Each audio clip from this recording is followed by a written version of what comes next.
Okay, this is chapter 17, part A. I'm going to break this up into two sections. It's a fairly long section, and so I think it's probably a little better that I break it up. But overall, the section is on factorization of polynomials.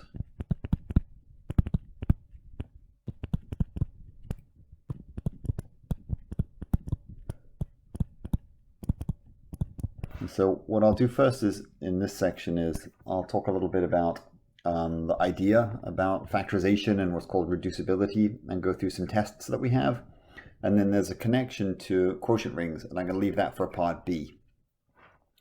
So for an introduction, just to sort of see where we're going, so the notion of factorization, or let's say the concept of factoring, this intro is fairly informal. We're going to formalize all this in a second. So the concept of factoring depends upon the ring that we're in.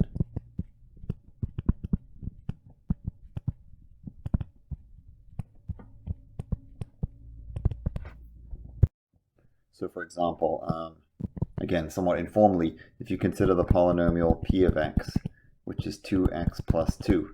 So in zx, z adjoined x, we can factor. Because 2x plus 2, we can pull out a 2.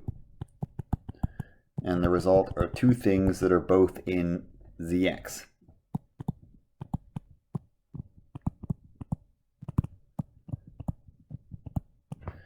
But if we're in, say, 2zx, so these are polynomials with coefficients which are even integers, it does not. Right, so we can't do this. Right, cannot do the same thing, because this guy x plus, sorry, that should be x plus 1 up here, because x plus 1 is not in 2zx. So I cannot break it into two different things which are in the ring. So what we want to do in this section is formalize the definition here, and then sort of give some way of testing whether polynomials can or cannot be reduced, is the term that we'll give, or whether they're irreducible or not. So this first section is on reducibility.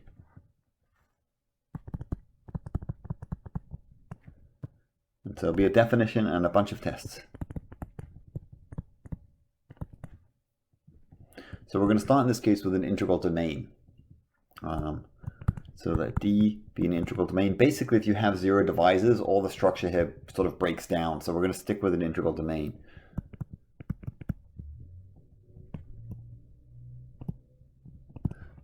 And we're going to let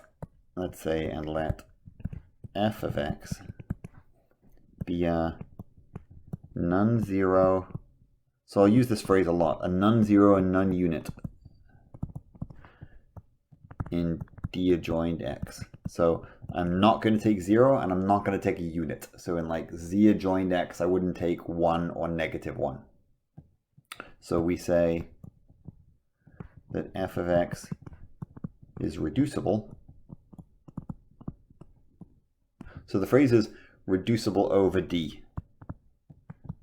It's an odd phrase. You might want to think instead about reducible in D of x, although that's not the phrase that's used.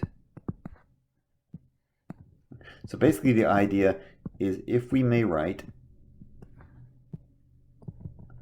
f of x as a product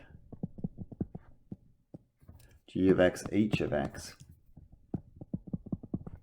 where both of these are non-units. In other words, I don't want to factor it in a trivial way, like 1 times something. So we're both g and h on non-units. And so hand in hand with this definition is, otherwise, if we cannot do this,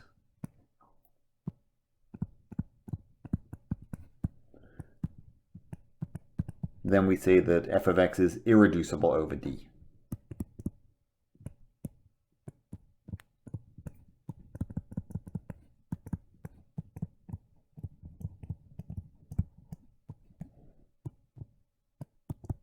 If you prefer, you can think irreducible, if you like, in dx.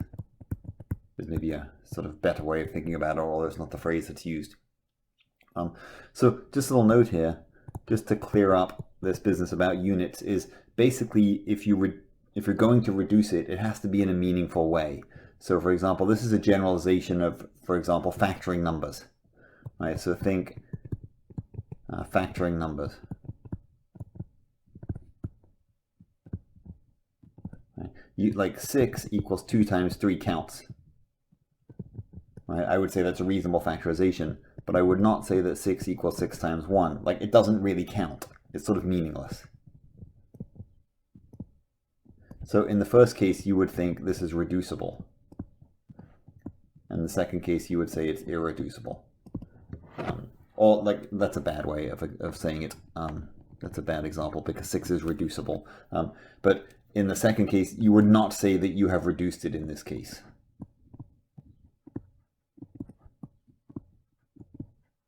So then you could say, for example, 5 is irreducible. Like loosely. This is just a way to think about it, because you can only really write, again, I'm sort of assuming we're in the integers just to get some ideas sort of going. You can write 5 equals 5 times 1, or you could write, say, negative 5 times negative 1, but those don't really count, because these guys, these are units. Right, so you haven't broken 5 into a product of non-units. So loosely speaking, that's what's going on. So here are just sort of 3 or 4 examples. Just sort of really nail this down. So the polynomial 2x plus 2, this is the one we started with.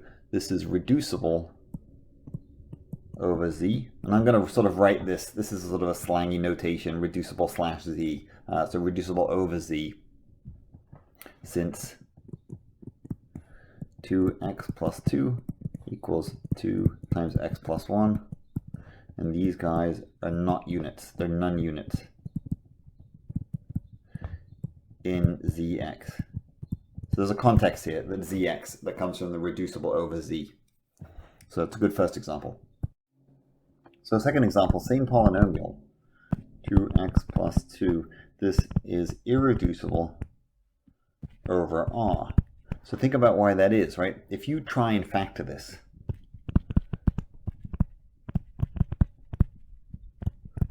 if we try something, I'll just sort of give an example. This isn't a proof, this is just to give an idea. If we try something like, why can't I do this? Why can I not just pull out a 2? Okay. So the reason is that 2 is a unit. Remember, a unit has a multiplicative inverse. This is a unit in R adjoined X. So any way that you do this, right, you could pull out a 4. Right? You could say, oh, I'm going to, pull out a 4 and write this as 1/2 x plus 1. Plus 1/2.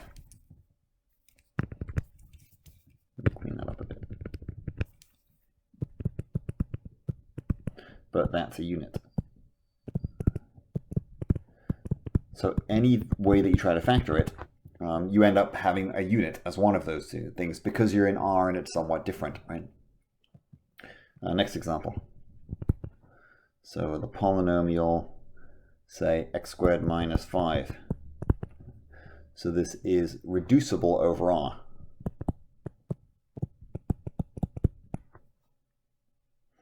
This is because we can basically factor it. And we can factor it in a meaningful way.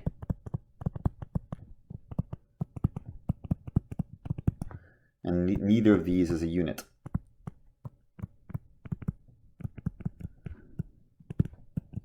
In Rx.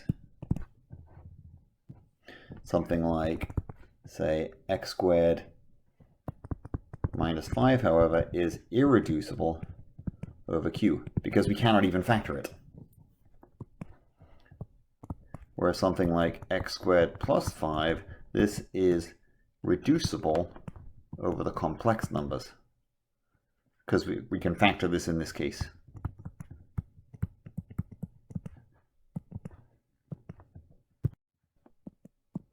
As x minus I root 5, x plus I root 5. Again, these are non-units. Now, anytime I say something's a non-unit, you should take a second to verify in your mind why that is. Right, like in these cases, it's because they don't have multiplicative inverses because if I multiply them by something else, the degree is too high. Like I need to multiply it by another polynomial and get 1, and that won't work in these cases. So we can see that like different things are reducible or irreducible depending on the integral domain, the field that we're working over. So there's this looming question now of like, how do we test for reducibility? Like if you're given a polynomial, and we'll see why in part B. I'm going to sort of talk about the connection to quotient groups and see why this is relevant. But there's this looming question then of like, if you're given a polynomial and a field, basically, more than an integral domain as well will be living, is how do you know if it's reducible or not? So what we're going to go through is just sort of 3 or 4 tests that we can use. And so we'll step through these and give some examples of each. So first theorem. And so many of these theorems will, like I sort of just hinted at, will require us to move into a field. And the reason is that we're going to be using the division algorithm and the factor theorem and things like that from chapter 16 a lot. So that's why we're sort of switching to a field in many cases. So like in this case.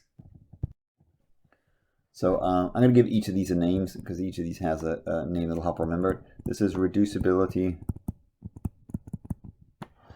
for degrees 2 and 3. This gives us a way to reference it. So we'll say let F be a field. And we'll say if f of x in f adjoined x, if this has degree 2 or 3, then f of x is reducible over f if and only if f of x has a 0/root in f. So the basic idea here is that if you have degree 2 or 3, that if you reduce, that one of the factors has to be degree 1, right? If you have degree 4, for example, then your factors could have degree 2 and degree 2. But if you have degree 2 or degree 3, then one of your two terms, if you factor it, one of your two factors has to have degree 1, and degree 1 factors correspond to linear terms, and linear terms correspond to roots. So that's sort of what's going on here. We're going to formalize all this in a way in a second, but that's the way you want to think about it, right? So just to make something clear is a couple notes, and then we'll give a proof that'll clarify everything I just said. But this is sort of a generalization of something we know, right? This is a generalization of a well-known fact.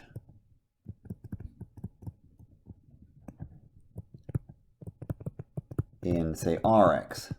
R is a field, so this is a perfectly good example. So let's say if f of x, if I take a polynomial like x cubed plus x squared minus x minus 10, then if we note that f of 2, right, this is 0. Now, the fact that f of 2 equals 0, this tells us that x minus 2 is a factor. This is a fact that gets used, it sort of comes up in pre-calc, and you may forget about it since then because you may not have used it much. But basically, and this is the factor theorem, really. It's saying when you have a root, you have a factor. And so now we have a factor, we go like, hey, look, therefore it's reducible. i.e. factorable, is basically what's going on here. Now, second note, and we'll do a proof in some examples, is when you're in a field like ZP, right, so you may need to sort of check with yourself, this is a field, right, or rather really in ZPX then, right, when we go here, like roots and zeros, there are only p things to try, right? So in this case, we can actually try all roots, or potential roots, let's say. In other words, we can try all values to see whether we have any roots, right? Like up in the R sub x case, in the case we just did, in this case, if I were to say to you, can you find a root for f? Like you could plug in infinitely many possible things, and you know, that could take forever. But when you're working with ZP, there are only P things that you could try. So this actually makes it sort of really, really quite nice, right? So for example, and then we'll give a proof. So consider, say, f of x equals x to the fourth plus 2x squared plus x plus 1. And we'll put this guy in z3x. Like, there are only 3 possible things that could be roots, right? Like the 0, 1, or 2. You just try x equals 0, 1, or 2. And when you do this, we find, right, so this is it. This is all we need to check. Like, this is it. So we find f of 2 is 0. Again, this is mod 3 because it's in Z3 x, if you like. Right? So therefore it's reducible over Z3. Whereas, for example, if we can stick in the same ring, for example, if we look at f of x equals x cubed plus x squared plus x plus 2 in Z3x. Right, we try these. F of 0, this is 2. F of 1 is 1 plus 1 plus 1 plus 2 is 5, which is 2. And f of 2 is 12, 13, is 16, which is 1. Right? So no zeros. Basically irreducible over Z3. All right, so the fact is we can try everything in this case. So the proof of this really is a piece of cake. All right, we'll say, I'll give this as an if and only if I go through it because it's quick. If f of x is reducible, I'm just going to say reducible, but we mean over the big F, that's okay. Then f equals gh. And since neither is a unit,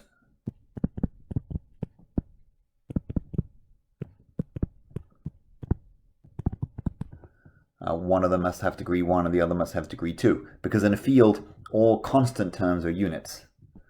Right? So if neither is a unit, neither is a constant.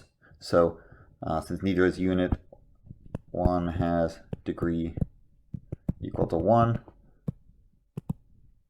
One has degree equal to 2. The degree 1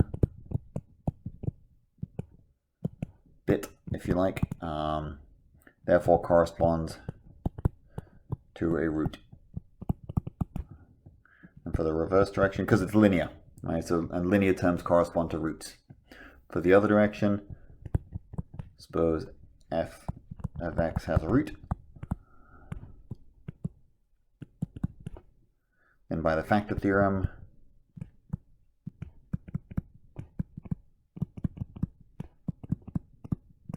we know that f of x, and let's say the root, say a in f. That by the factor theorem, f looks like x minus a times some function g of x. Right? And then it's reducible.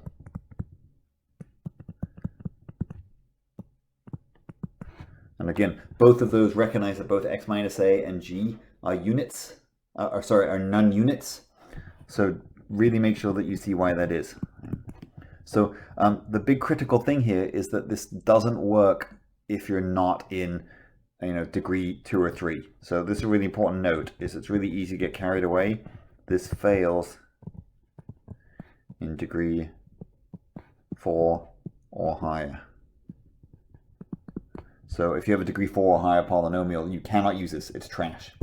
So an example, really quick example, is in R adjoined x, like common polynomials that you know. If you look at the polynomial x to the fourth plus 2x squared plus 1, this factors, because it factors as a product x squared plus 1, x squared plus 1. Right? That factors, it's reducible, but it has no zeros. This guy, everything you plug in gives you a positive number. And you can see what's going on here. The fact that it factors, but neither of the things is linear. And so since you have no linear things, linear terms, you're not getting any zeros. So that's what's going on here. So this is sort of the really nice one, only for degree 2 or 3, especially nice for z sub p. So the second one I'll give. This one I'm not going to prove. The proof is sort of kind of fiddly, but I'll give an example. And we'll use the fact a little bit. Really, it'll just feed into other theorems, but it's very specific. Basically, it says that reducible over Q implies reducible over Z. That's sort of the statement of the theorem built into the way the theorem is phrased. So in other words, more specifically, if I have a polynomial in Z adjoined X, right? If this guy is reducible over Q, in other words, if you can, loosely speaking, if you can factor it into things in Q of X, then F is reducible over Z. In other words, then you can factor it into things into Z. And so the idea is basically that you can always shuffle the fractions around, right? So I'm going to omit the proof, but I'll give you an example, because the proof is sort of a generalization of this. But just to sort of clarify what this is saying, it's like, consider the polynomial f of x equals 10x squared minus 11x minus 35. Right? So suppose that somebody comes and points out to you that you can factor this, and they go like, hey, look, I factored it, and I factored it as 5x minus 25 over 2 times 2x plus 14 over 5. And don't worry about where they came up with this, but they're like, hey, look, I factored it. And you're like, hey, look, you factored it in Q of X, right? So what the theorem is saying like, yeah, that's great, you did, but you can actually do it without using fractions. So it's saying, basically, if you can do it with fractions, then you can do it without fractions. And in this case, it factors into sort of a much nicer form. So loosely speaking, if it can be done with fractions, it can be done without fractions. And really, you're just sort of like moving fractions around to make it work. So I won't say much more about that. It'll get mentioned here and there, but it's so specialized, we'll really just use it feeding into other theorems. So second to last test. So this one is a little more obscure. This is not obscure, but we have to sort of be careful with this. This is called the Mod P Irreducibility Test.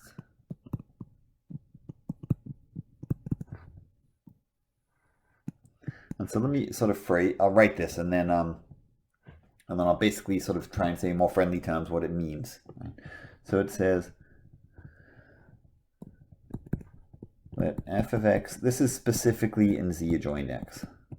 A few of these tests will specifically live in rings that are familiar to us, in fields, if you like, that are, or in this case, in rings that are familiar. Z is not a field. Right? So if f of x is in Z adjoined X, if P is a prime, and f of x has degree 1 or more, so then we'll say, this is a bit, this is sort of a lengthy statement. Let f bar be the polynomial we get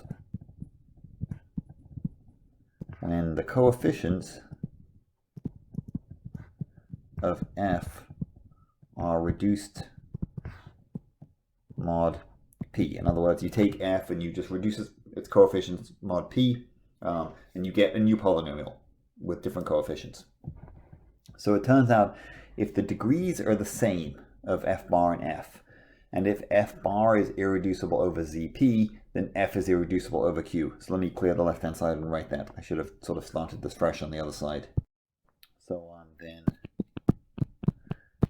if the degree of f bar equals the degree of f, in other words, you don't lose the leading coefficient. The leading coefficient doesn't become 0. And if f bar is irreducible over zp,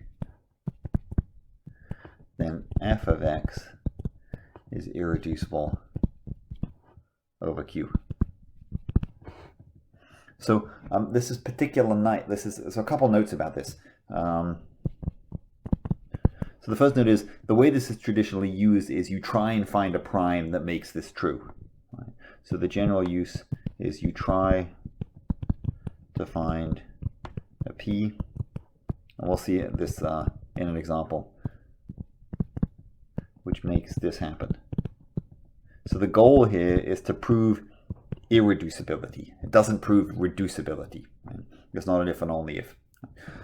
So the second note is like, be careful how this is used, because you might try a prime and it doesn't work, but that just tells you that that prime didn't work. So, you know, you can keep trying primes forever and you may not get a prime that does you any good. So, you know, it's sort of hard to work in that case, right? So, in other words, basically, if you try various p and get no result. So no result might be, for example, the degree changes, or it might be that when you try your p's, that f bar is reducible, right? So the theorem is sort of spitting you nothing. It's saying like, that doesn't work, that gives me nothing, that gives me nothing. So if you get no result, you can try more p's. And I'll just say dot, dot, dot, because like, how do you know, right? You might try 57 primes and get nothing out of it. So let me give an example. So consider f of x equals x cubed, and I'm going to do it with a cubic to really make an interesting point. Plus 7x cubed, plus 7x squared plus 13x minus 4. So you go like, well, let's try a prime, right? So you try p equals 2. And your f bar is, remember what I'm doing is I'm reducing the coefficients mod 2. That's what I get. The 4 vanishes. Right? Now, this is reducible, right? You can factor out an x.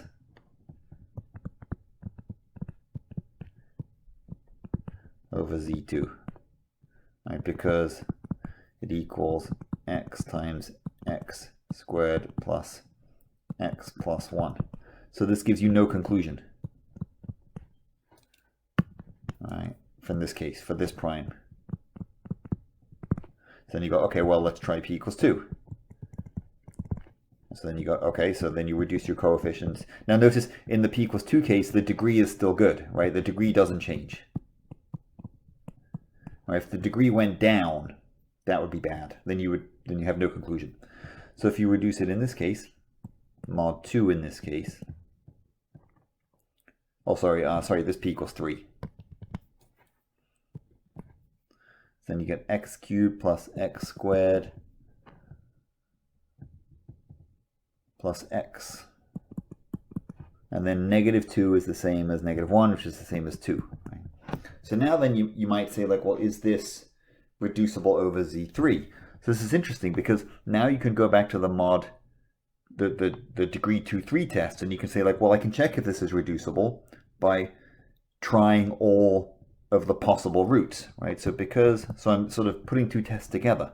Because it's degree 3, just try all potential roots.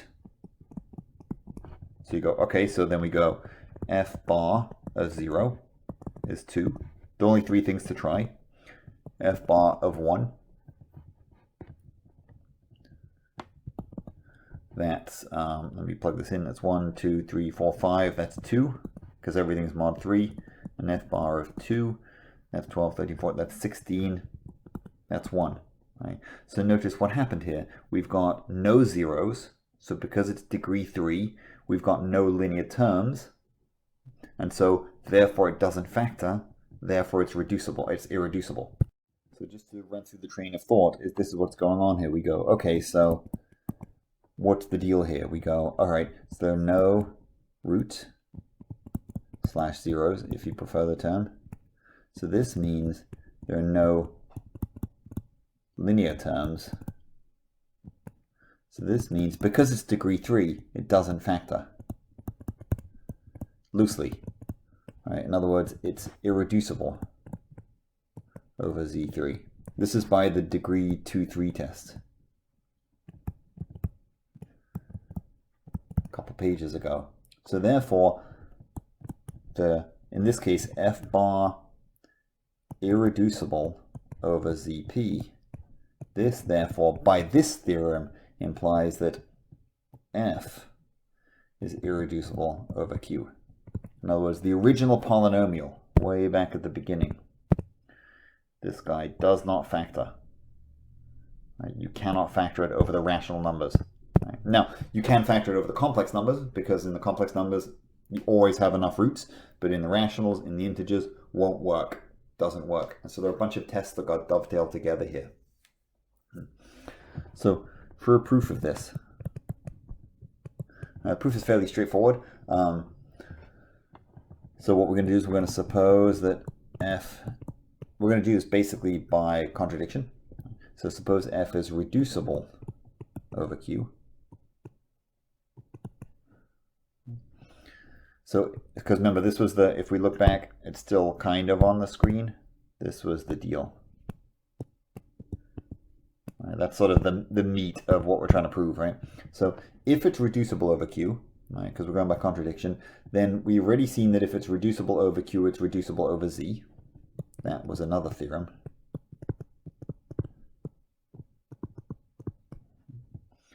So what we can do is we can write it as a product.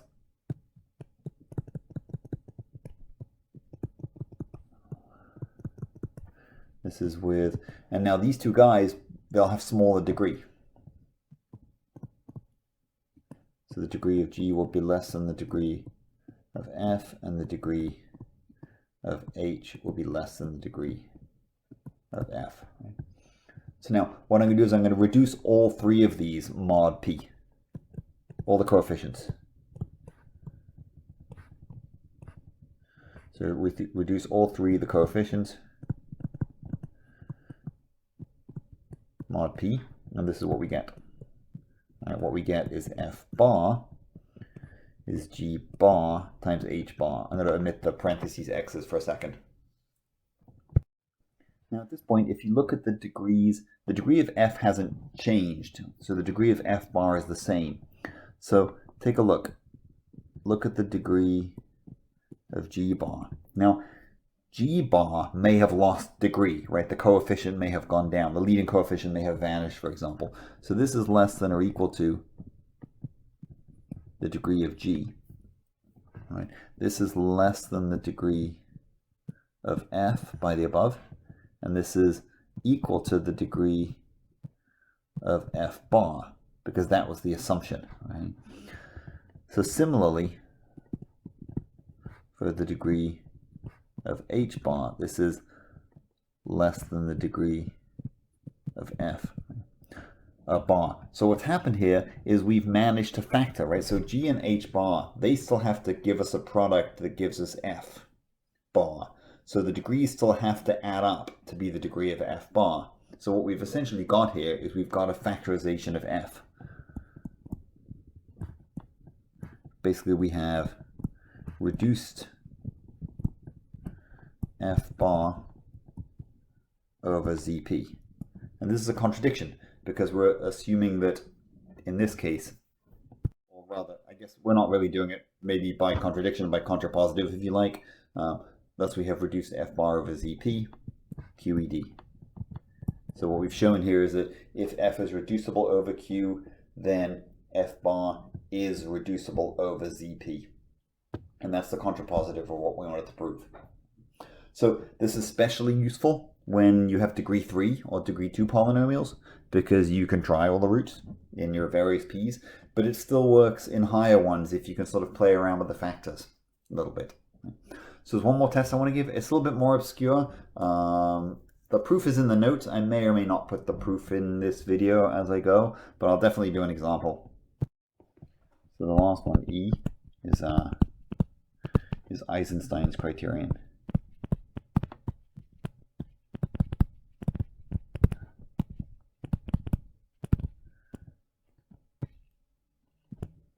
So it's a really weird sort of an odd test, and so when I write it, it's going to seem really confusing, and I'll give it an example, and it's not at all clear how it works. So that's sort of baked into the proof. So we'll say, suppose that we have a polynomial. This would be a n x to the n goes down to a1x plus a0, and this will live in zx. This is specifically in here. So this is what the deal is. It says if we can find a prime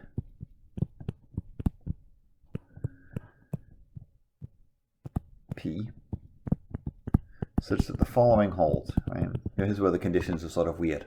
So p doesn't divide the leading coefficient. Right? It divides all the other coefficients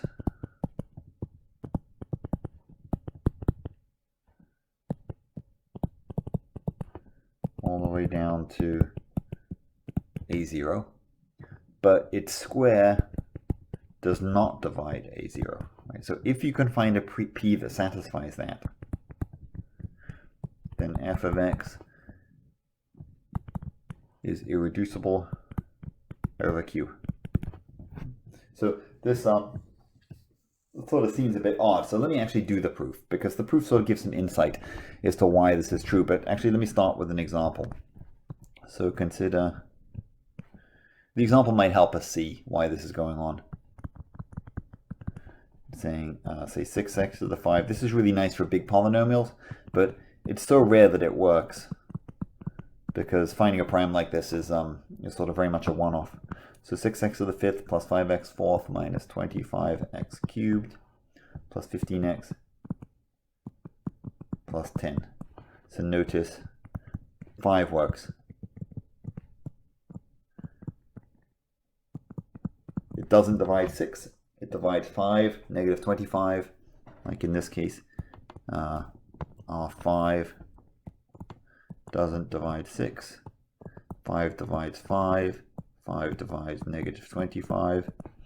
5 divides 15. 5 divides 10. 25, or let's say 5 squared, just so it's clear, does not divide 10. So therefore, our f of x is irreducible over q. Cannot factor it over the rational numbers or the integers, for example. Right. So the reason, loosely speaking, why this works is that when you factor it, the numbers that are baked into the coefficients of this thing, have to split up in a coherent way into the factors. And so what this is saying is, if you can find a prime that sort of doesn't distribute nicely, then there's no way that you could factor it. Right? So that's loosely what's happening. So let me just sort of walk through the proof of this. So this is what we'll do. We'll say, suppose there exists such a p. In other words, a p that satisfies all this. So this is by contradiction, but that f of x is reducible over q. Right. Now, reducible over q implies reducible over z.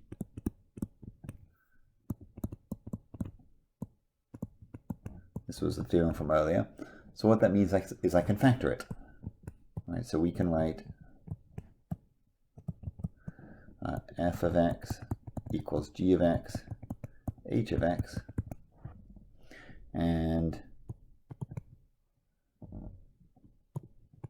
we'll say g of x equals, say, bi x to the I. These might be different degrees, plus b1x plus b0, and h of x will be, say, cjx to the j down to c1x plus c0. Right? So I factored into these two things, right? And both of these degrees are less. This, in other words, we have I is less than or equal to the degree of, I guess we can say f has degree n, but we'll say degree f. J is less than or equal to degree f. We'll say the degree of f is n, just for reference. Right? So what that means is I can factor this thing. Right? Actually, this is, let me be really, really cautious here. These are strictly less thans in this case, because I factored into lower degree polynomials. Right? Now, we know that when we multiply these guys, G and H, to get F,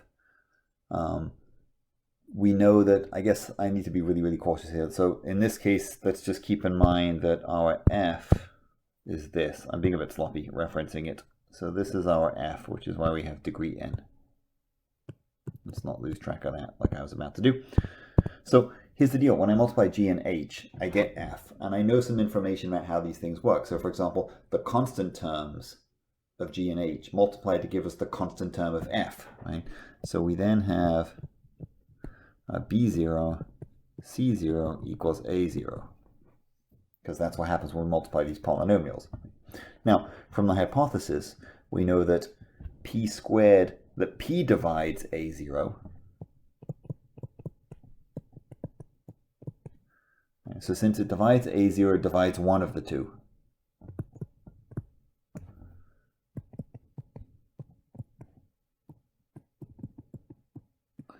And since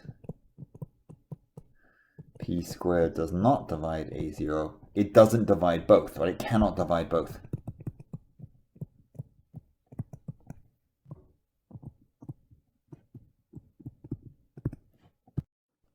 So let's say, for example, without loss of generality, that P divides B0 and P does not divide C0. Right? So it's either this or the other way around, so it doesn't really matter how we think about it, right? So now what I want us to do is look at the leading coefficients, right? So since when I multiply the leading coefficients of G and H, I get the leading coefficient of F. So since AN is BICJ, those are the leading coefficients. And since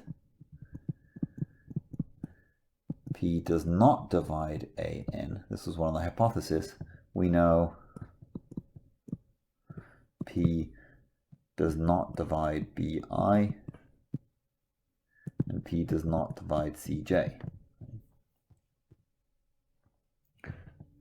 So now here's the deal. We know that P divides B0. I'm going to circle a couple things here, it'll make it clearer. We assume that P divides B0, but it doesn't divide BI. So what I'm going to do is I'm going to take the smallest coefficient, right? So it divides B0. Maybe it divides B1. Maybe it doesn't. If it does, I look at B2. Maybe it divides B2. Maybe it doesn't. As soon as I get to one that it doesn't divide, which might be BI, but it might happen earlier, I'm going to stop, right? So let's let M be the smallest index such that P does not divide BM. Right? So I know there exists one. Right? So now consider,